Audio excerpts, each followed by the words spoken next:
Miqueas capítulo 6, versículo 6. Sí, comienza con una pregunta. Quisiera saber si ya todos lo encontraron. Muy bien, entonces vamos a leerlo juntos. Capítulo 6, verso 6. ¿Con qué me presentaré ante Jehová y adoraré al Dios Altísimo? Me presentaré ante Él con holocaustos, con becerros de un año. ¿Se agradará Jehová de millares de carneros o de 10,000 arroyos de aceite? Daré mi primogénito por mi rebelión, el fruto de mis entrañas por el pecado de mi alma. Versículo 8. Oh hombre, Él te ha declarado lo que es bueno y lo que pide Jehová de ti, solamente hacer justicia y amar misericordia y humillarte ante tu Dios. Bueno, en esta mañana estaremos mirando y estaremos aprendiendo acerca de lo que Dios pide de nosotros. ¿Sí? No sé si podemos recordar un poco acerca de esto, pero Dios también pide cosas de nosotros. ¿Sí? Normalmente en nuestro pensamiento común y en nuestro pensamiento general, la manera en que todos percibimos a Dios o vemos las cosas de Dios quizás puede ser en que, bueno, podemos acercarnos a Dios porque sabemos que Él nos oye y que le podemos pedir cosas y que Él da cosas y que Él hace milagros y que Él hace cosas poderosas y hace cosas grandes. Sin embargo, a lo largo de la Biblia encontramos que no solamente Dios da cosas, que no solamente podemos pedirle cosas a Dios, sino que Dios también pide cosas de nosotros. Y si nosotros somos honestos, nos interesa y nos enfocamos más en la parte de pedirle cosas a Dios, ¿cierto? Y descuidamos y dejamos de lado lo que Dios pide de nosotros. No nos interesamos mucho por saber o por investigar o por aprender qué es lo que Dios pide de nosotros. Y por esa razón existe una dificultad o existen muchas dificultades en nuestras vidas, porque no nos interesamos y porque no nos fijamos en qué es lo que Dios pide de nosotros. Bien, lo que nosotros acabamos de leer comienza con una pregunta en el versículo 6.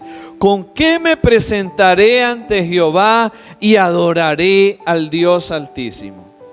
Cierto, por así decirlo, el que está escribiendo, el profeta, Dios le inspira y está escribiendo y está formulando esta pregunta. Es que es como si nosotros dijéramos, voy a ir a visitar a alguien, ¿qué le llevo?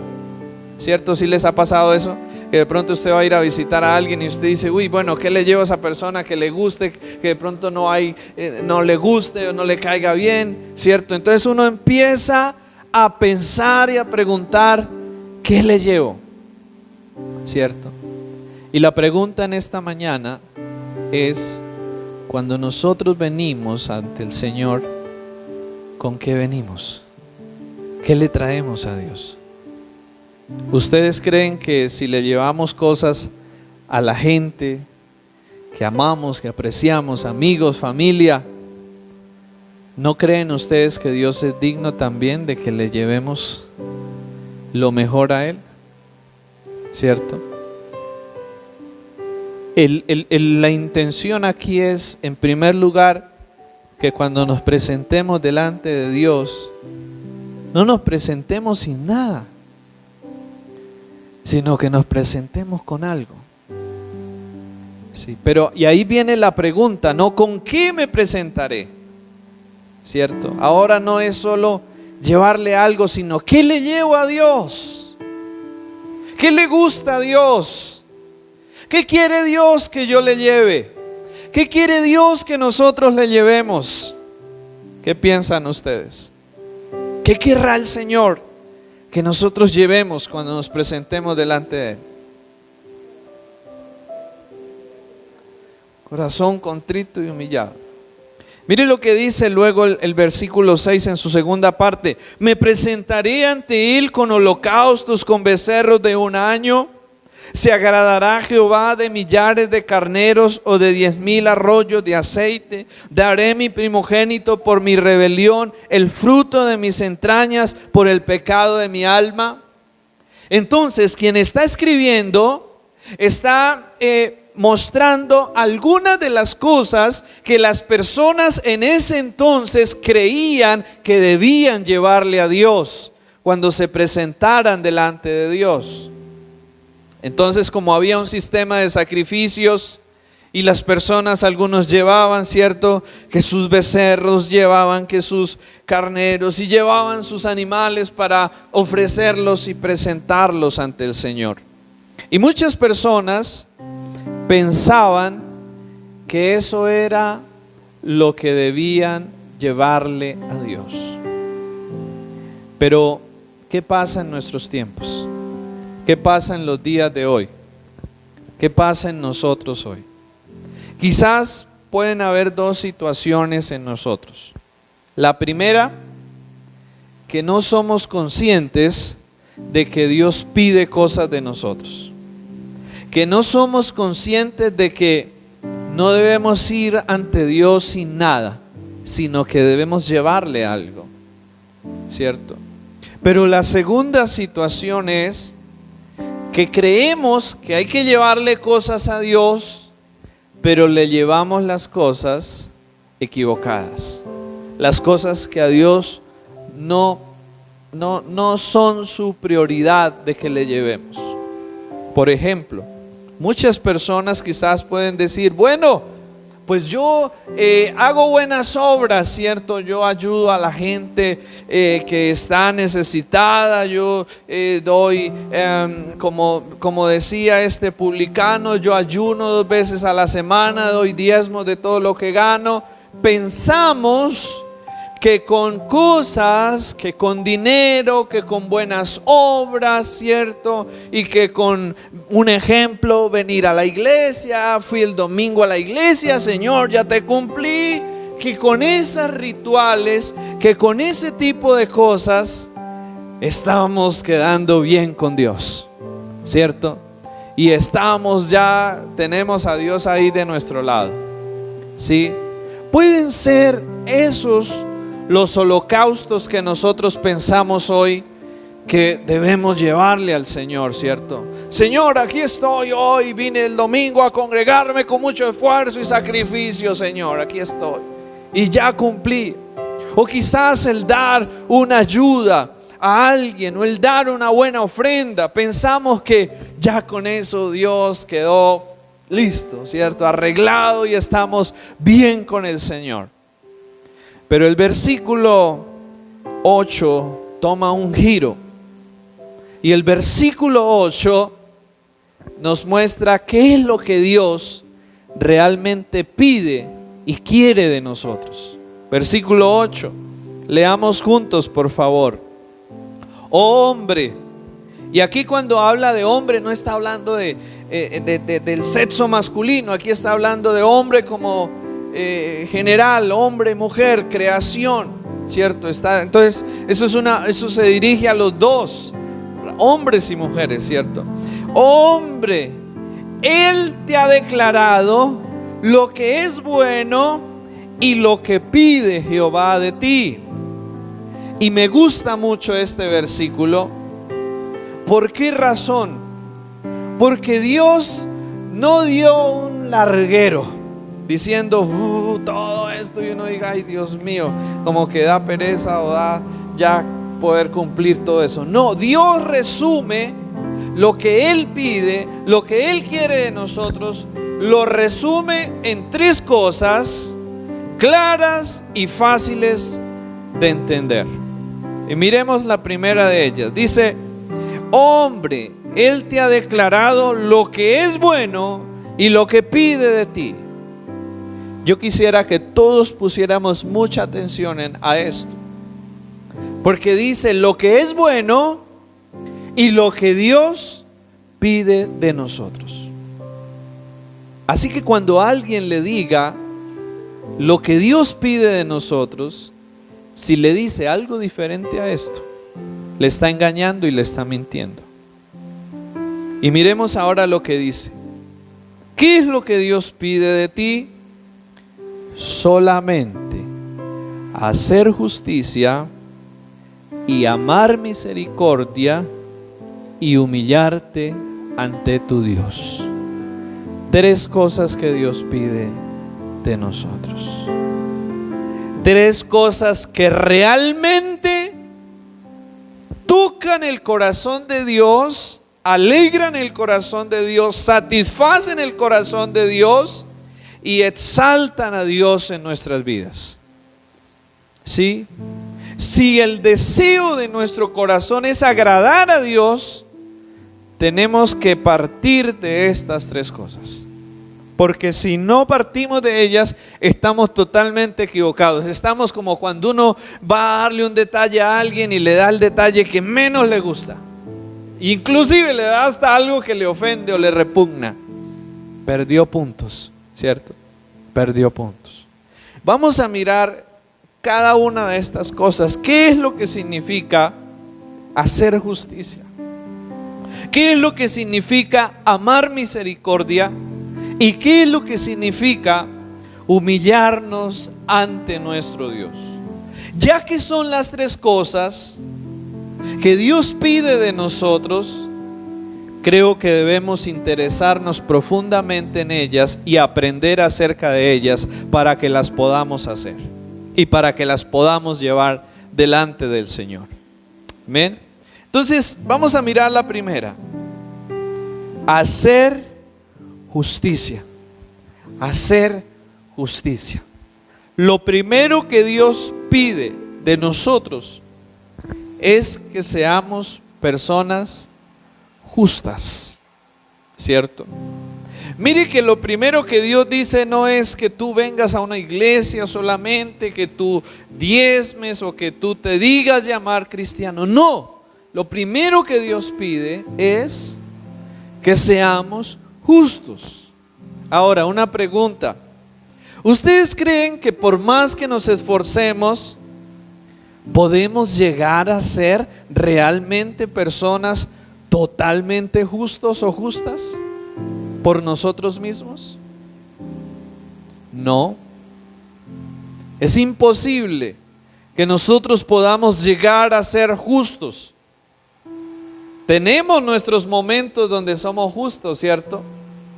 Pero también tenemos otros momentos donde cometemos unas embarradas y unas injusticias terribles, ¿cierto? Tenemos esos momentos. Pero entonces, ¿acaso Dios está pidiendo algo que nosotros no podemos hacer?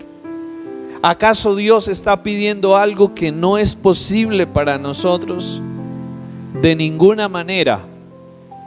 Por esa razón Dios envió a Cristo el Señor, para que por medio de Él, todo ser humano y toda persona que pusiera su confianza y su esperanza y entregara y rindiera su corazón a Jesús, pudiera un día presentarse como alguien justo delante de Dios.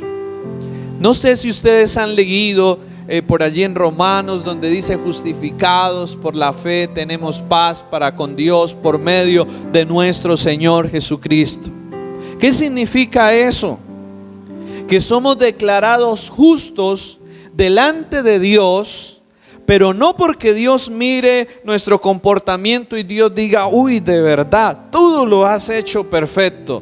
No, Dios no mira eso. Dios mira ¿a quién? Dios mira a Cristo en nosotros. Y cuando Dios mira a Cristo en nosotros, en ese momento somos declarados justos y cumplimos con lo que Dios pide de nosotros, que es que hacer justicia.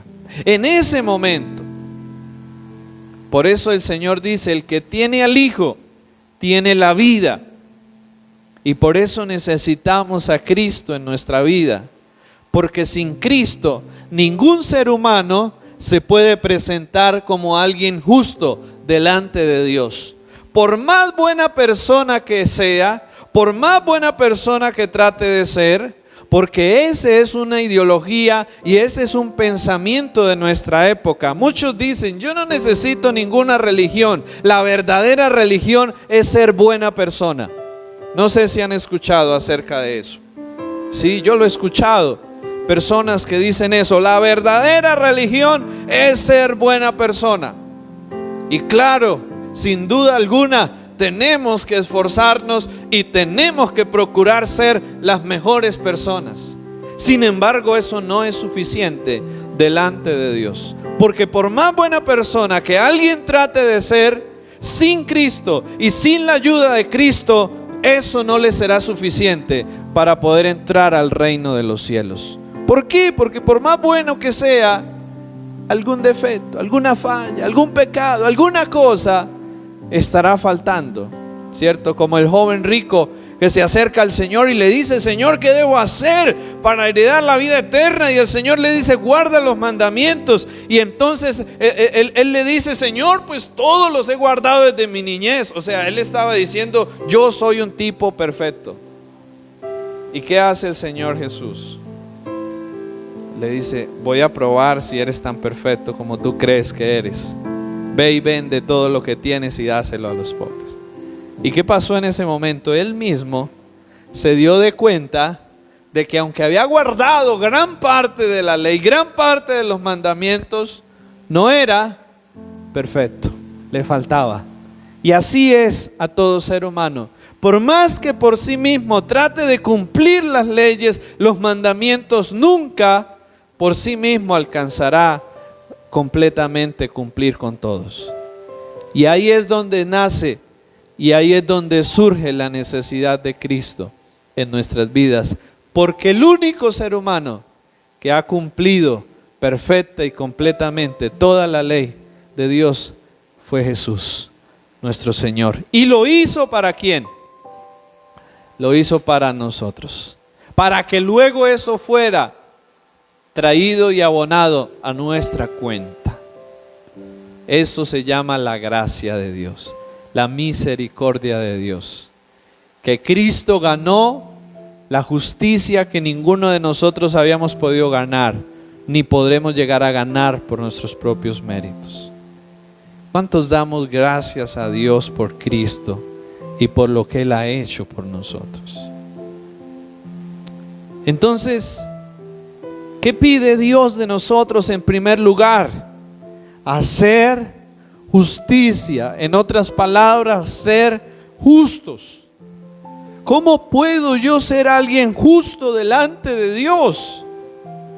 Creyendo en Jesús, rindiendo y entregando y consagrando y dedicando mi vida a Jesús, porque Él es el único que me puede hacer alguien justo delante de Dios, pero luego delante de los hombres también. ¿Por qué? Porque Cristo me hace justo delante de Dios. Pero luego, ¿qué pasa? Cuando Cristo entra a morar verdaderamente en nuestro corazón, nosotros no seguimos siendo los mismos. No seguimos siendo iguales. Y entonces ahora Jesús nos empieza a hacer más justos con los hombres y con las demás personas. Es decir, que descansar sobre la justicia de Cristo no significa que entonces, como Cristo lo hizo por mí, yo ya no tengo nada que hacer y me puedo relajar y puedo vivir de cualquier manera. Al fin y al cabo, Cristo lo hizo por mí, Cristo se presenta por mí y yo a través de Cristo entro bien delante de Dios. Pues resulta que no funciona así. Porque la verdadera evidencia de que hemos creído en Jesús, la verdadera evidencia de que hemos rendido nuestro corazón y nuestra vida a Jesús no es que sigamos viviendo de cualquier manera. La persona que verdaderamente ha creído en Jesús y que verdaderamente ha rendido y ha entregado su vida a Jesús, nunca seguirá viviendo de la misma manera. Porque cuando Jesús entra, porque cuando Jesús mora, porque cuando Jesús habita en nuestras vidas, eso empieza a ser un cambio y una transformación en nosotros. Y no seguimos siendo iguales.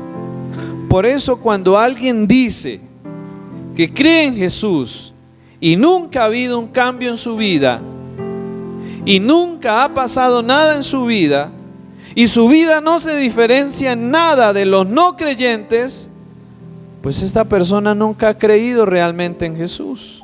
Cree que ha creído en Jesús, pero en realidad nunca ha creído de corazón, ni ha entregado, ni ha rendido su vida a su señorío, porque en su vida no hay una evidencia de la fe verdadera en Jesús. Miremos lo que el Señor dijo en Mateo 5:20. El Señor Jesús dijo lo siguiente: porque os digo que si vuestra justicia no fuere mayor que la de los escribas y de los fariseos, no entraréis en el reino de los cielos. ¿Estaba pidiendo el Señor justicia acá?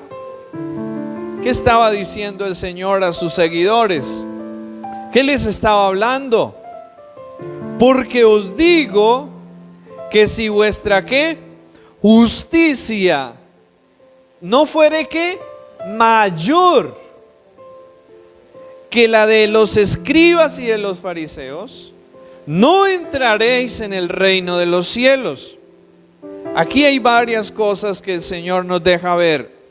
Y lo primero es que el Señor muestra que los verdaderos cristianos y que los verdaderos hijos e hijas de Dios, sin duda alguna, tienen que mostrarse y tienen que actuar y tienen que vivir mejor que lo que viven los no creyentes, que lo que viven los no cristianos. Y no para que a través de eso pretendamos ganarnos el cielo o ganarnos la salvación, no, sino como una evidencia verdadera de que ya hemos sido salvos y que ahora somos hijos e hijas de Dios. ¿Sí? No es que tengamos que hacer eso para que Dios un día diga: ah, sí, tú hiciste esto y esto y entonces por esa razón tú te ganaste el cielo. No, el cielo, la salvación y la vida eterna no nos la ganamos. Es un regalo por la gracia y la misericordia de Dios. Pero lo que sí es cierto es que quienes han sido verdaderos salvos y quienes verdaderamente están viviendo una vida para Dios, esa vida se va a ver muy diferente a la vida de los que no son cristianos. Y eso era lo que el Señor estaba diciendo: miren, si vuestra justicia no fuere mayor que la de los escribas y los fariseos, olvídense que van a entrar en el reino de los cielos. De nada nos sirve venir a una iglesia, de nada nos sirve cumplir unos sacramentos como el bautismo, como la cena, y servir y hacer muchas cosas, si no estamos viviendo en general una vida para la gloria de Dios y una vida en rectitud.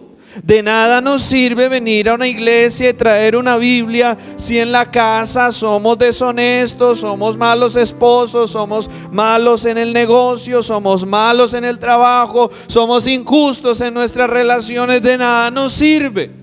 No podemos pretender engañar a Dios con que venir acá y ya tapamos todo, porque eso era lo que hacían los escribas y los fariseos. Esa era la justicia de los escribas y los fariseos, que se ponían una apariencia por fuera muy bonita, ¿cierto? Y se vestían de piedad con unas largas túnicas, y por dentro, ¿qué eran?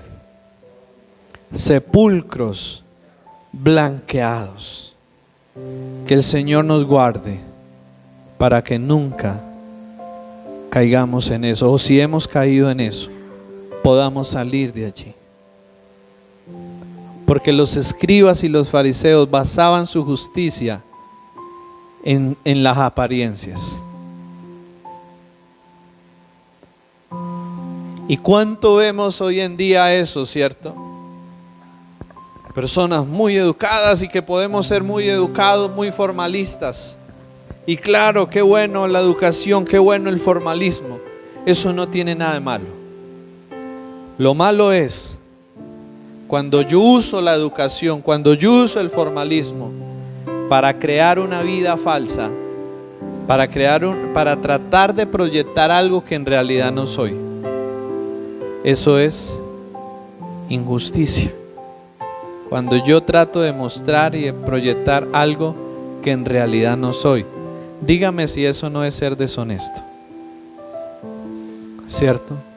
Y esa era la justicia de los escribas y los fariseos, que trataban de mostrar y aparentar algo que en realidad en su corazón no estaba, no era, no existía. Entonces ellos decían amar a Dios externamente, pero en su corazón ni se acordaban de Dios, ni buscaban a Dios, ni les interesaba a Dios. Solo lo hacían como por que la gente viera que ellos eran los consagrados. De nada nos sirve adorar a Dios, cantar una canción y decirle a Dios, te amo Dios, cuando en realidad tenemos a Dios por allá en el rincón de nuestra vida. De nada nos sirve eso. De nada nos sirve decir muchas veces versículos bonitos cuando en realidad en mi vida yo no estoy sometiéndome ni viviendo esa palabra. De nada sirve. ¿Qué es lo que Dios desea de nosotros? Hacer justicia. No decir justicia, sino que hacer justicia. Porque qué duro es ese trecho que hay entre decir y entre hacer, ¿cierto? Todos somos honestos en esto, ¿no? En que bueno, uno puede decir, claro, sí Señor, pero a la hora de hacerlo, a veces, como dicen por ahí, del dicho al hecho hay mucho trecho, para que lo podamos entender un poco mejor, ¿cierto? Del dicho al hecho hay mucho trecho. ¿Y qué es lo que pide Dios? Hacer, no decir, no que hablemos mucho, ni que hablemos muy bonito, sino que hacer. ¿Qué quiere Dios de nosotros en este año 2023? Muchos de nosotros nos enfocamos en las promesas. El Señor va a estar conmigo y me va a bendecir y me va a prosperar, porque su promesa está con nosotros. Y ciertamente Dios tiene, por así decirlo, en sus dos manos, en su mano derecha vamos a colocar sus promesas. Aquí están las promesas de Dios para nosotros. ¿A cuántos nos gustan las promesas de Dios? ¿Cuántos descansamos y encontramos consuelo y fortaleza en las promesas de Dios? ¿Cierto que sí? Pero debemos entender algo. Aquí están las promesas de Dios y aquí están los mandamientos y lo que Dios pide de nosotros. Y no solo debemos enfocarnos en la promesa, debemos enfocarnos en ¿qué? En el mandamiento, en el principio, en lo que Dios pide de nosotros. Porque la promesa no se va a cumplir sin que nosotros vayamos por el camino del mandamiento y del principio que Dios tiene para nosotros. Esos dos van entrelazados y van unidos y no se pueden separar. Por eso que dice aquí Miqueas, ¿qué es lo que pide Dios de nosotros? Hacer justicia. ¿Qué dijo el Señor que debíamos buscar primeramente? ¿Cuántos recuerdan ese versículo? El reino de Dios, ¿y qué más? Y su justicia, ¿cierto? Y mire que nosotros no buscamos eso muchas veces. Buscamos a Dios para que nos ayude cuando estamos en problemas. Buscamos a Dios para que nos ayude en este lío que ya se nos salió de las manos y no sabemos qué más hacer. Entonces acudimos a Dios. Por favor, Señor, ayúdanos, sácanos de aquí. ¿Cierto? Acudimos a Dios, Señor, bueno, yo quiero prosperar, Señor, ayúdame, prospérame, bendíceme. Pero Dios en ningún momento dice que lo que primero debamos buscar sean sus bendiciones. Lo primero que Dios nos dice que debemos buscar es que su reino y que y su justicia. No dice las bendiciones, que es lo primero que nosotros hacemos en buscar las bendiciones. No, Dios no dijo busquen primeramente mi reino y mis bendiciones. No, Él dijo busquen primeramente mi reino y mi justicia, porque cuando ustedes lo hagan, eso los va a llevar a encontrar mis bendiciones para sus vidas. Amén. A veces queremos llegar a lugares sin transitar el largo recorrido que eso implica. ¿Cuántos quisiéramos irnos a la costa, por ejemplo, y estar en el mar, allá bañándonos ahorita? Pero no lo hacemos porque no está cerca, ¿cierto? Y si nos vamos por tierra son como no sé cuántas horas, 16, 18 horas. Y si nos vamos en avión, pues eso es carísimo, ¿cierto? A veces así queremos las bendiciones de Dios. Queremos las bendiciones de Dios, pero no queremos hacer el recorrido, que es un poco duro y que es un poco difícil a veces, ¿cierto? Y por eso no llegamos al destino que Dios tiene para nosotros, porque vemos la promesa y todos nos emocionamos. Ay, sí, qué bueno, Dios tiene planes buenos para mi vida. Dios tiene planes de bien y no de mal para mi vida. Qué bendición, qué alegría, qué gozo. Pero cuando Dios dice, debes hacer esto, esto y esto y esto, o no debes hacer esto, esto y esto, ahí muchos dicen, ay, no, eso sí ya no me gustó. Eso sí ya no me parece. En eso sí ya no estoy de acuerdo. Y hasta ahí llegó. Y por eso se truncan los planes de Dios para nuestras vidas y nunca se pueden llevar a cabo, porque no estamos buscando su reino y su justicia para nuestras vidas. Y yo creo que ser justo, esto debe empezar en nuestra forma de hablar. Yo creo que si hay algo con lo cual cometemos injusticias muy seguido, es con nuestras palabras, ¿cierto? ¿Con cuánta frecuencia cometemos injusticias a la hora de hablar? Decimos muchas veces cosas que no son, ¿cierto? Que no sabemos si son verdad o no. Alguien nos las dijo o las escuchamos de alguien y nosotros de una vez decimos, uy, sí, así es. Y ni siquiera sabemos si eso es verdad o no, pero nosotros lo resultamos afirmando. ¿Y cuántas veces? Mucho de eso son puras mentiras y cosas que no son ciertas. Y ahí estamos cometiendo injusticia.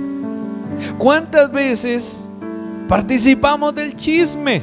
¿Cierto? Y nos saboreamos y nos deleitamos, y si no nos dicen, preguntamos y hurgamos a ver qué más encontramos, ¿cierto? Eso. ¿Cuántas veces murmuramos, difamamos y hablamos mal? ¿Cierto?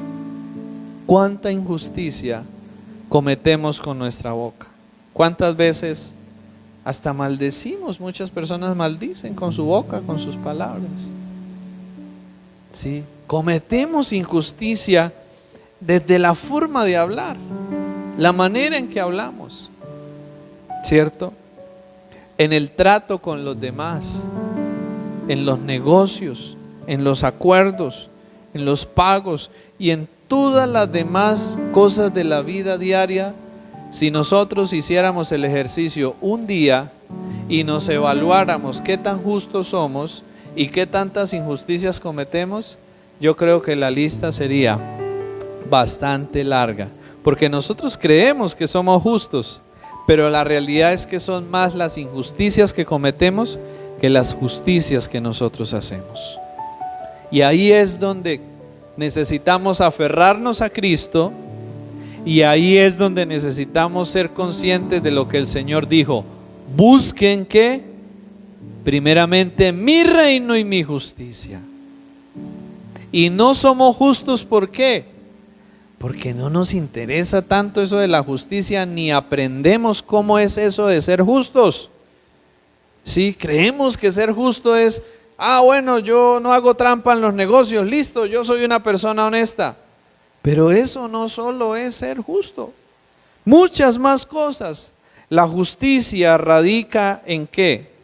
En hacer las cosas como Dios manda en su palabra y no de otra manera. Eso es alguien que es justo. Claro que nunca lo vamos a poder hacer completa ni perfectamente, eso es cierto. Pero lo que sí es verdad es que sí, yo lo voy a poder hacer. Con la ayuda de Cristo lo voy a poder hacer con sinceridad y lo voy a poder hacer cada día de la mejor manera. Nosotros no seguimos a Dios, ni Dios nos ama pues porque seamos perfectos, pero Dios sabe que aquellos que tienen a Cristo, el anhelo de sus corazones sincero es agradarlo y hacer las cosas bien para Él. Que en la práctica muchas veces nos equivocamos, claro que sí. No somos perfectos, pero sin embargo el deseo sincero y permanente en el corazón es hacer las cosas bien. ¿Por qué? Por Cristo, que produce en nosotros el querer como el hacer. Amén. Así que, ¿qué pide Dios de nosotros? Hacer justicia. De nada nos sirve dar una ofrenda, traer un diezmo si luego yo estoy tumbando a la gente en mis negocios. No sirve de nada. A Dios le agradaría más que fuéramos honestos en los negocios, en los tratos y en los asuntos de la vida diaria. Y claro, la ofrenda también es importante. Sin embargo, yo no puedo como comprar a Dios y decirle: bueno, Señor, te traigo aquí esto, o hago esta buena obra, voy a ir a llevarle este mercadito a fulano de tal, voy a darle estas cositas a fulano de tal, Señor, y bueno, lo otro ahí arreglamos con eso. No funciona de esa manera.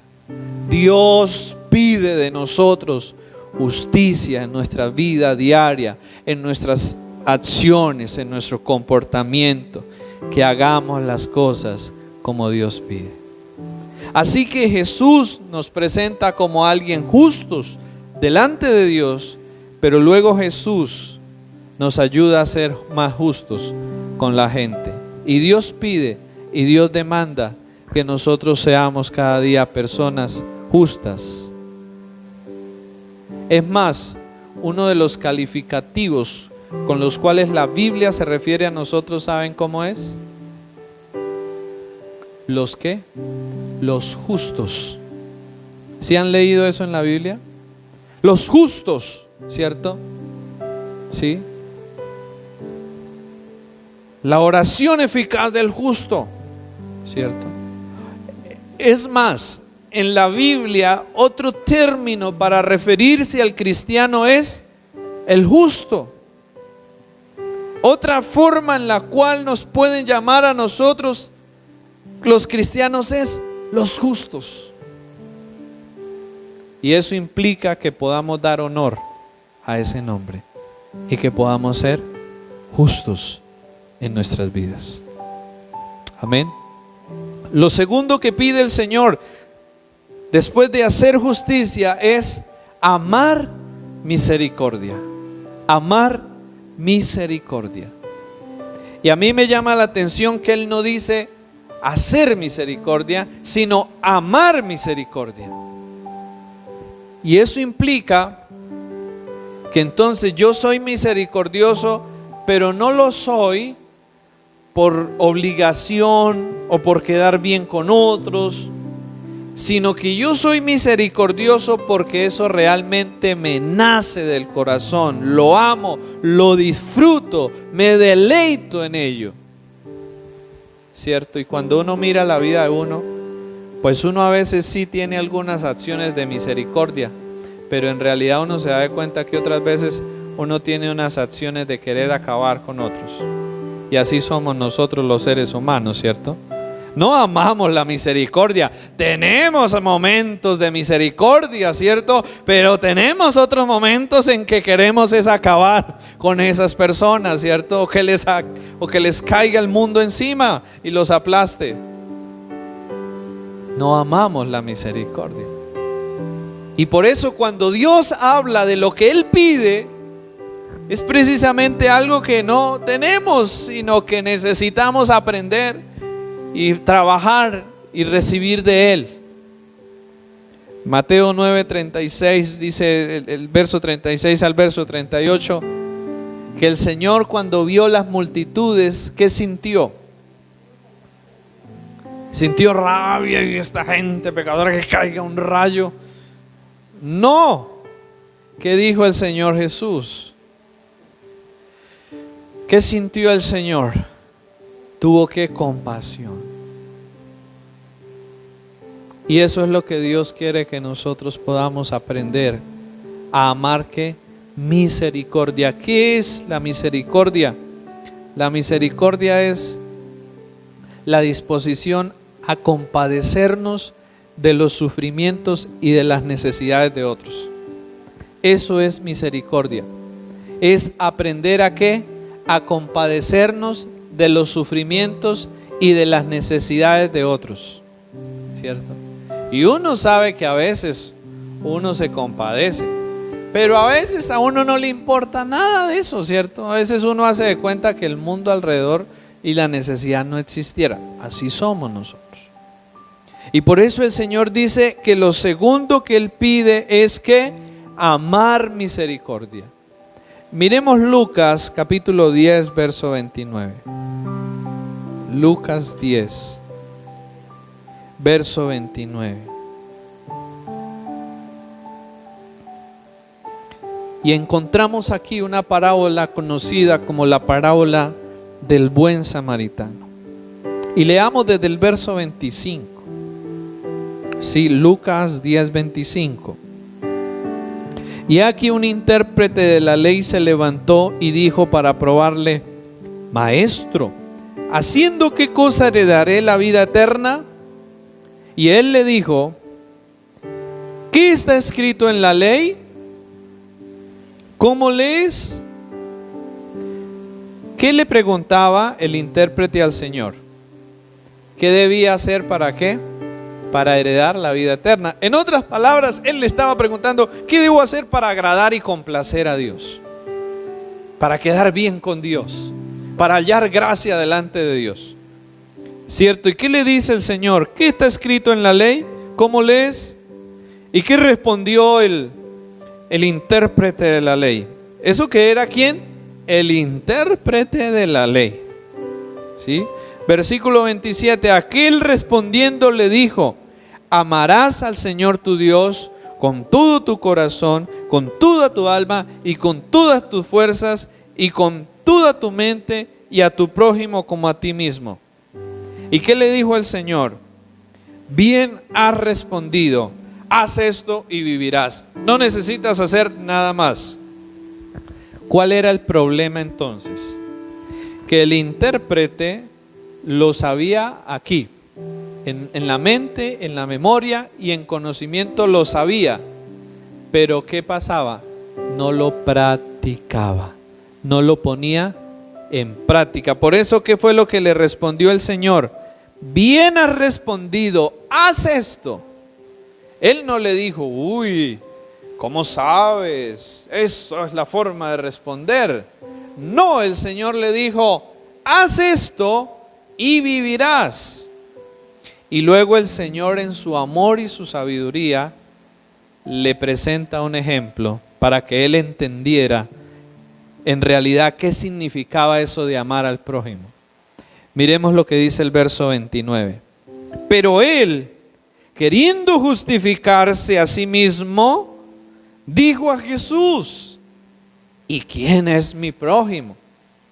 ¿Cierto? ¿Y qué le responde el Señor Jesús? El Señor le respondió y dijo: un hombre descendía de Jerusalén a Jericó y cayó en manos de ladrones, los cuales le despojaron e hiriéndole se fueron, dejándole medio muerto.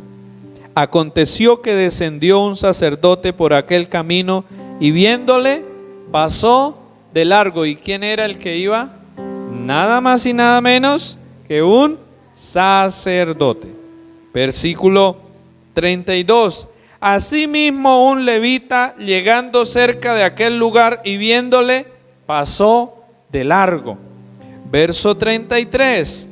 Pero un samaritano, ¿cierto? ¿Y quién era los samaritanos? Era esa gente que estaban supuestamente excluidos de las promesas del pueblo de Dios. O sea, era esa gente por allá como, ¿sí? Y pasó un samaritano que iba de camino, vino cerca de él y viéndole fue que movido a qué, a misericordia. ¿Y qué hizo?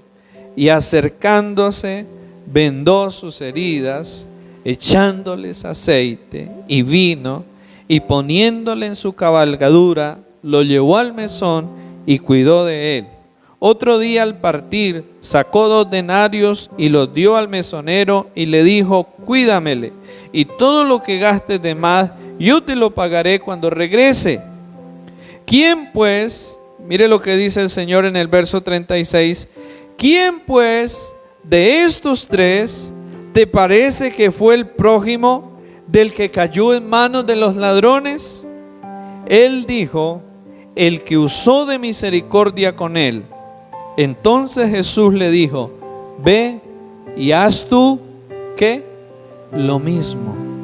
¿Qué nos invita a hacer el Señor a nosotros? A hacer lo mismo.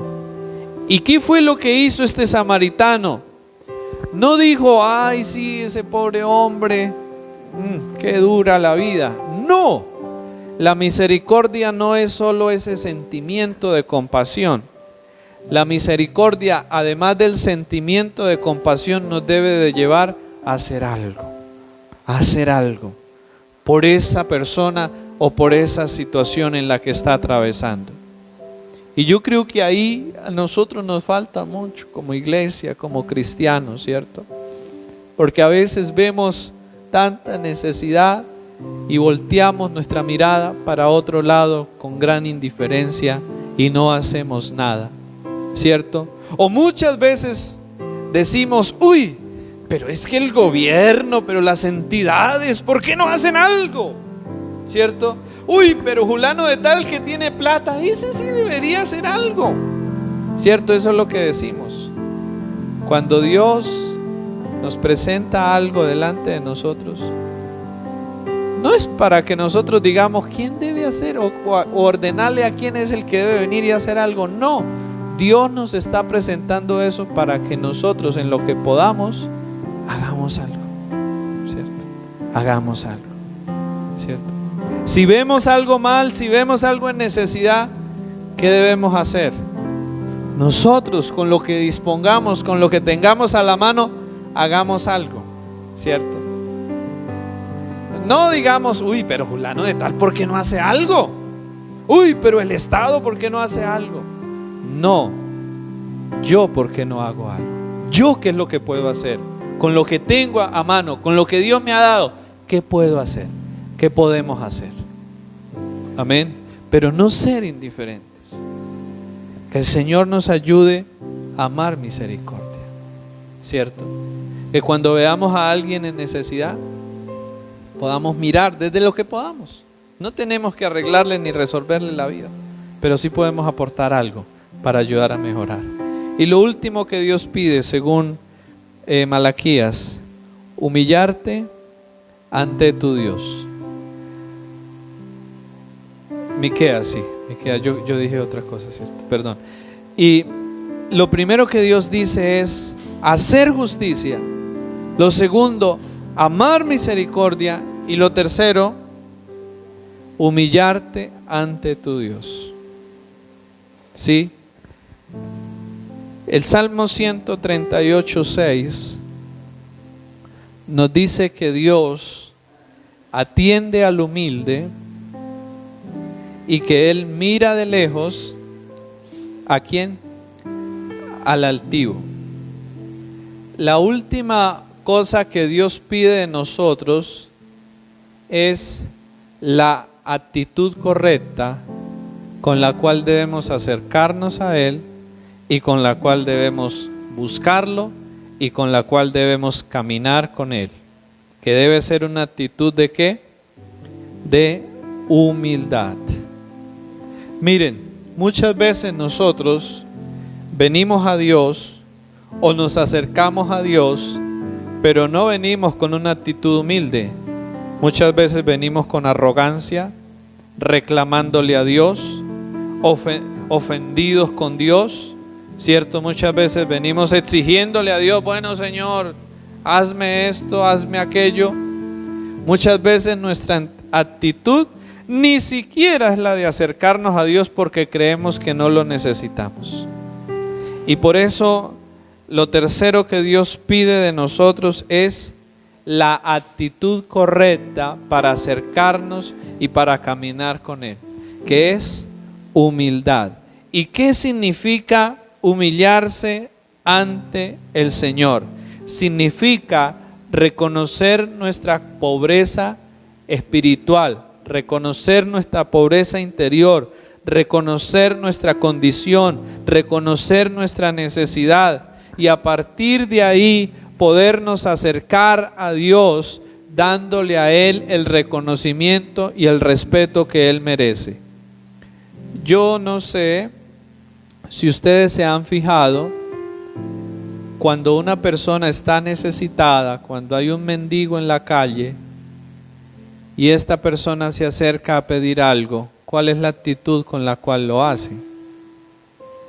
Yo recuerdo hace poco estábamos allí en un lugar y un señor se acercó a pedir algo con una actitud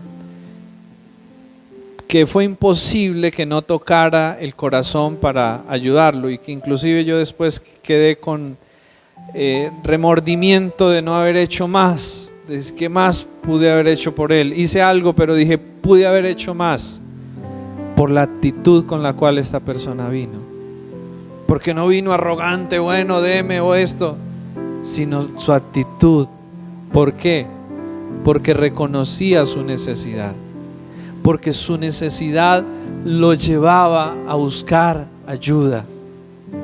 ¿Y qué sucede? ¿Por qué nosotros no nos acercamos a Dios? ¿O por qué no nos acercamos muchas veces con la actitud correcta? Porque creemos que somos mucha cosa. Nos creemos, mejor dicho, y que Dios antes es el que tiene que hacernos la venia y que Dios está en deuda con nosotros porque es que somos nosotros. Ese es el gran problema. Y eso es lo que produce el orgullo en nuestra vida, que nos lleva a creer que somos guau.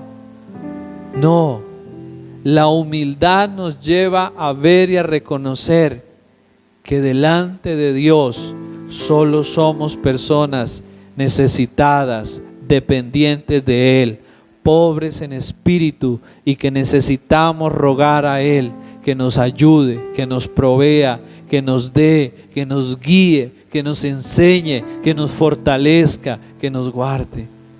No somos eso que muchas veces creemos que somos tan wow. No.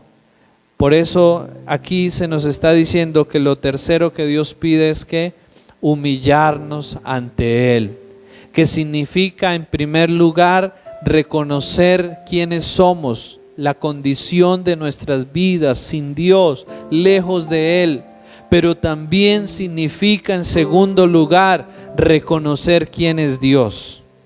Si llega aquí un personaje muy importante, yo no lo voy a tratar como yo trato a mi amigo de confianza, ¿cierto? Yo voy a llegar y voy a chocarle la mano y que esto. Yo no voy a llegar con una actitud pues de cualquier forma ante esa persona. Voy a llegar ¿cómo? Con respeto, con admiración, con reconocimiento de esa persona. Y yo creo que eso nos falta tanto en nuestros tiempos hacia Dios, Por eso el Señor pide que nos humillemos ante Él, porque hoy en día Dios no es tratado como Él merece y como Él debería ser tratado. Hoy en día tratamos a Dios, aún los mismos creyentes, como si Él fuera cualquier cosa. Y aunque Él nos da toda la confianza, como la confianza que da un padre a sus hijos para que entren y estén con Él, nunca eso nos debe de llevar a perder el respeto, a perderle la honra y a perderle la alabanza y el honor que debemos rendirle en nuestras vidas. Amén. Y por eso el Señor nos dice: humillarte ante tu Dios significa reconocer nuestra condición de debilidad, de torpeza, de escasez, de pobreza en espíritu. Y segundo, reconocer la grandeza, la majestad, reconocer la posición de Dios, reconocer quién es Él y darle a Él y tratarlo a Él con el respeto y con la admiración y con la obediencia y con el amor que Él merece y que Él es digno de recibir de nosotros. ¿Cuánto falta eso? ¿Cierto? Y por eso el Señor dice que lo tercero que Él pide de nosotros, ¿qué es? Que nos humillemos ante Él. Que nos humillemos ante Él. Así que una persona que camina humildemente entiende que todo lo que tiene es un regalo de Dios, que nada es suyo y que Dios no le debe nada, que todo lo que tenemos ha sido un regalo de Dios y vivimos por lo tanto agradecidos con el Señor por ello. Una persona que camina humildemente es una persona que no toma decisiones solo por sí misma ni hace lo que quiere, sino que le consulta a Dios antes de hacer algo, le pide a Dios que le guíe, que le ayude a hacer las cosas bien. Es una persona que no quiere hacer su voluntad, sino que quiere hacer la voluntad de Dios. Reconoce a Dios no solo como Salvador, sino que lo reconoce también como el Señor y dueño de su vida, y que por lo tanto yo no hago lo que yo quiera. No fuimos creados para hacer lo que queramos, fuimos creados para hacer la voluntad de Dios. Por lo tanto, yo debo reconocer a Dios no solo como mi amigo, no solo como mi Salvador, sino como el Señor, el dueño y el amo de mi vida. Y por lo tanto, yo no ando haciendo lo que yo quiera, sino que yo le pido a Dios: Señor, guíame y ayúdame a hacer lo que tú quieres que yo haga. Y finalmente, la persona humilde reconoce sus debilidades, reconoce sus errores, reconoce sus fallas y va ante el Señor para pedirle cada día, en una dependencia continua, que le ayude para poder ser mejor y que le ayude para poder vivir una vida agradable a Él. La persona humilde pide ayuda. La persona humilde pide ayuda. No le da pena pedir ayuda. Pide ayuda. Levanta la mano, pide ayuda. Y Dios le envía la ayuda para que pueda salir adelante. Amén. Coloquémonos sobre nuestros pies, por favor, en esta mañana. Y 3 cosas que Dios pide de nosotros: hacer justicia, amar misericordia, ¿y cuál es la otra? Humillarnos ¿ante quién? Ante el Señor. En otras palabras, caminar humildemente con Dios, porque Él atiende al humilde, pero Él mira de lejos al altivo.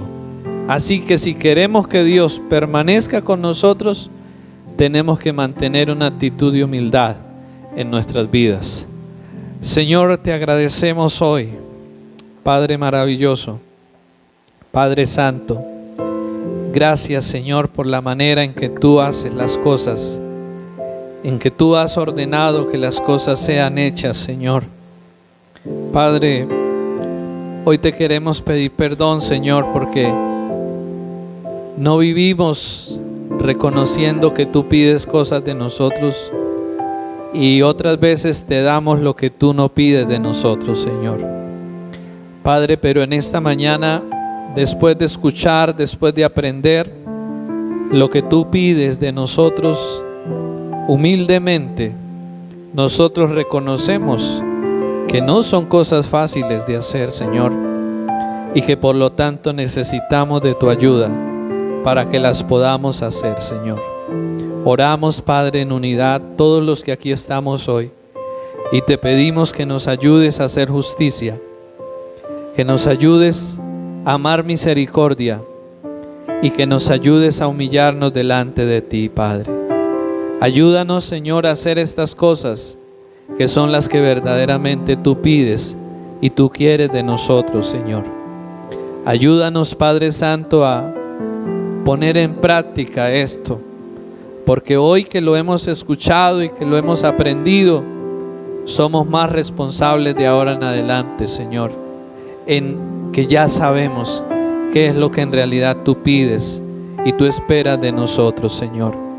Oramos, Padre, y rogamos que nos des las fuerzas para poderlo hacer, que nos des la sabiduría para poderlo hacer, el entendimiento, la inteligencia, la disposición de corazón, la humildad, Señor. Ayúdanos, Padre Santo, por favor, a mantenernos cada día de nuestras vidas reconociendo nuestra fragilidad, nuestra debilidad, nuestra ignorancia, Señor, y a permanecer buscando tu ayuda en todo momento, en todo tiempo, Señor, y a tener un corazón dispuesto para aprender, para ser corregido, Señor, para ser enseñado. Padre, gracias. Gracias por mostrarnos lo que verdaderamente tú pides y tú quieres de nosotros, Señor. Deseamos de ahora en adelante poder hacerlo, Señor, y poder darte lo que verdaderamente tú pides y a ti te agrada, Señor. Concédanos, Padre, en Cristo nuestro Señor, que lo podamos hacer para gloria de tu nombre, Señor. Amén y amén.